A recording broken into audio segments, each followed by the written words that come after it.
د پاکستان تحریک انصاف ګوند په تیر حکومت کې د قومي اسمبلی پخوانی سپیکر اسد قیصر د غبن په یو مقدمه کې قانون پځای کوونکو ادارو د جمعې پر ورځ اسلام آباد کې ل خپل کور نیولې دي. تحریک انصاف ګوند ملک د انتخاباتو د نیټې اعلانېدو سره سم د اسد قیصر نیول غندلي او ویلي دي چې خاغلی قیصر د پی ټی آی د سیاسي کمیټې مشر دی او د داسې عملونو مقصد انتخاباتو نه د پی ټی آی د لری ساتلو خاصیدي. خو د عمل نگران وزیر اعظم انورالحق کاکړ بیا وایي چې دا وخت نو خیوات کې کم سیاسي ګوند باندې بندیز لګیدلې دی او نه هم کم ګوند غیر قانوني ګرځول شوی دی او د انتخاباتو نه وړاندې د میدان د خواري خبرې ابستی. د قومي اسمبلی د پخوانی سپیکر اسد قیصر رو راقب الله خان د جمعې پر ورځ په ایکس پخوانی ټویټر خپل یو ویډیو بیان کې ویلي دي چې په اسلام آباد کې پولیس او په ساده جامو کې سرکاري مامورین د اسد قیصر په نیولو پسې د هغه کور ته ورغلي دي او نوموړي نیولې او د ځان سره بوتلې دي.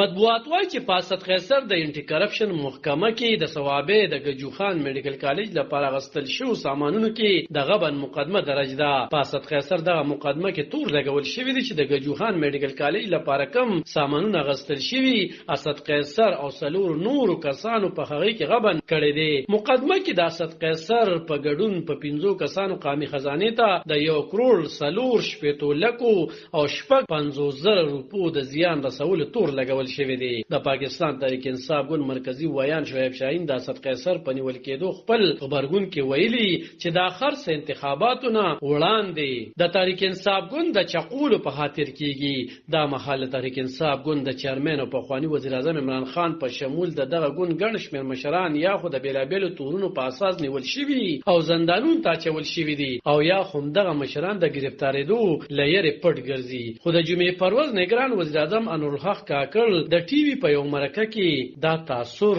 بې ځای بللی دی چې ګینه ملک د اقتدار لپاره د وړاندې نه کم خاص ګوند لا اوس ځینې میدان خبرول کیږي. خاغلی کاکړ وویل چې دا مخال نه خود عمل دننه په کم ګوند باندې شته او نه کم ګوند غیر قانوني ګرځول شوی دی. هغه وویل چې انتخابات کول د الیکشن کمیشن کار دی او نگران حکومت یوازې د عین مطابق خپل ذمہواره سرته رسوي. غالب خان شیرپو دلبر نیوز 400 د پاکستان